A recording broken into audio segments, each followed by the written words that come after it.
Hi friends, welcome to வரலாற்று புதினம். இன்றைக்கி நாம் 1001 அராபிய இரவுகள் கதைகளிலிருந்து 12வது கதையாக இரண்டாவது ஒற்றைக்கண் மனிதனின் கதையை கேட்கலாம். கதையை கேட்கறதுக்கு முன்னாடி நம்ம சேனலை இன்னும் நீங்கள் சப்ஸ்கிரைப் பண்ணலைன்னா மறக்காமல் சப்ஸ்கிரைப் பண்ணுங்கள். அப்படியே பக்கத்தில் இருக்க பெல் பட்டனையும் கிளிக் பண்ணுங்கள்.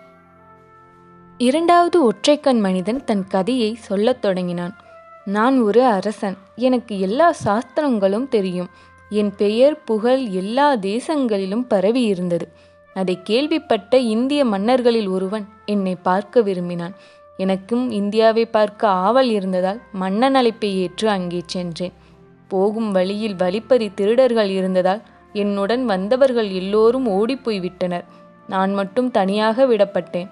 நான் கொண்டு சென்ற பொருட்களை எல்லாம் திருடர்கள் பறித்து சென்றனர். தனித்து விடப்பட்ட நான் எங்கெங்கோ அலைந்து ஒரு நகரை அடைந்தேன். அங்கே ஒரு தையல்காரனுடன் நட்பு ஏற்பட்டது. அவனிடம் என்னுடைய கதையை கூறினேன். அதை கேட்டதும் அவன் என்னை பார்த்து, நீ யார் என்பதை பற்றி இந்த நகரத்தில் யாரிடமும் சொல்லிவிடாது. இந்த நகரத்து அரசன் உன்னுடைய தகப்பனுக்கு பெரிய விரோதி. எனவே நீ யார் என்பது தெரிந்தால் உன்னை கொன்று விடுவான் என்றான். அவன் சொற்படிதான் அவனுடன் தங்கியிருந்தேன்.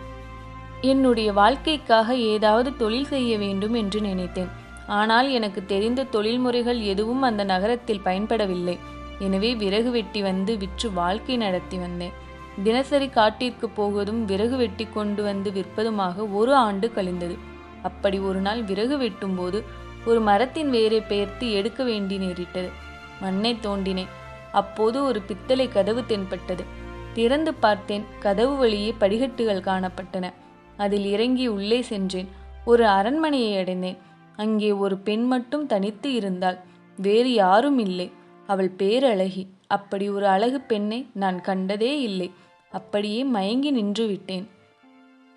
அவள் என்னை பார்த்து, நீ யார், மனிதனா அல்லது பூதமா என்றாள். பூதம் அல்ல, நான் மனிதன்தான் என்றேன். அவள், எப்படி நீ இங்கு வந்தாய்? நான் இங்கு வந்து சேர்ந்து 25 வருடங்கள் ஆகியது. இங்கு ஒரு நாள் கூட மனிதர்களை பார்த்ததே இல்லையே என்றாள். அவளிடம் நான் என்னுடைய கதையை சொன்னேன். அதை கேட்டு அவள் அனுதாபப்பட்டாள். தன்னுடைய கதையையும் அவள் என்னிடம் சொன்னாள். நான் இந்தியாவை அடுத்துள்ள கருங்காலி தீவு ராஜகுமாரி. எனக்கு திருமணமான தினமே அன்றைய இரவு ஜார்ஜாரிஸ் என்ற பூதம் என்னை தூக்கி கொண்டு வந்து இங்கே சிறைப்படுத்தி விட்டது. அந்த பூதம் எனக்கு தேவையான வசதிகளை எல்லாம் செய்து வைத்திருக்கிறது. 10 நாட்களுக்கு ஒரு முறை அந்த பூதம் இங்கே வந்து என்னுடன் தங்கி இருக்கும். இடையில் எனக்கு ஏதாவது தேவைப்பட்டால் இந்த சுவரில் எழுதப்பட்டிருக்கும் 2 வரிகளை தேய்த்தால் அந்த பூதம் தோன்றும். இப்போது அந்த பூதம் வந்து போய் 4 நாட்கள் ஆகின்றன. இனி அந்த பூதம் வர 6 நாட்கள் ஆகும்.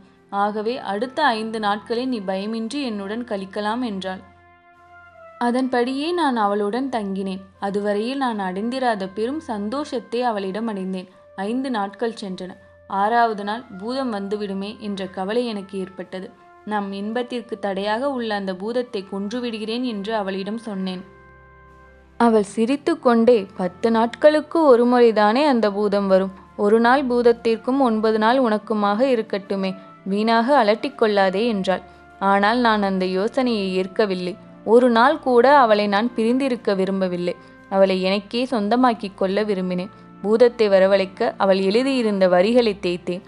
பூதம் வந்துவிடுமே என்று அவள் பயந்து பதட்டத்துடன் என் கைகளை பிடித்து இழுத்து கொண்டு போய் ஒரு ரகசிய வழியாக துரத்தி விட்டாள். அவசரத்தில் என் செருப்பையும் கோடாலியையும் அங்கேயே விட்டுவிட்டு வந்துவிட்டேன். நான் நேராக தையல்காரன் வீட்டிற்கு சென்றடைந்தேன். மறுநாள் ஒரு சாதாரண மனிதன் போன்ற உருவத்தில் அந்த பூதம் தையல்காரன் வீட்டிற்கு வந்தது. அதன் கையில் என்னுடைய கோடாலியும் செருப்பும் இருந்தன. அதை அந்த பூதம் மற்ற விறகு வெட்டிகளிடம் காட்டியதில் அவர்கள் அவை என்னுடையவை என்று அடையாளம் சொல்லிவிட்டார்கள். ஆகவே பூதம் நேராக என்னை தேடி வந்துவிட்டது.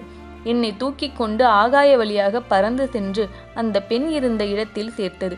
அவள் ஆடைகள் களையப்பட்டு உடம்பெல்லாம் இரத்தம் வழிந்து கொண்டிருந்தது. பூதம் அவளிடம், இதோ உன் காதலன் என்றது. அவள் தலையை அசைத்து மறுத்தாள். நான் இதற்கு முன் இவனை பார்த்ததே இல்லை என்றாள். அவள் சொன்னதை பூதம் நம்பவில்லை. ஒரு வாளை எடுத்து அவள் கையில் கொடுத்து என் தலையை வெட்டும்படி சொன்னது அந்த பூதம். ஒரு குற்றமும் செய்யாத ஒருவனது தலையை நான் வெட்டமாட்டேன் என்றாள் அவள். ஆகவே அந்த பூதம் வாளை பிடுங்கி என் கையில் கொடுத்து அவள் தலையை வெட்டச் சொன்னது. நானும் மறுத்துவிட்டேன். எங்கள் இருவருக்கும் தொடர்பு உண்டு என்பது இப்போது பூதத்திற்கு புரிந்துவிட்டது. என் கையில் இருந்த வாளை பிடுங்கி அவளை கண்டம் துண்டமாக வெட்டிவிட்டது.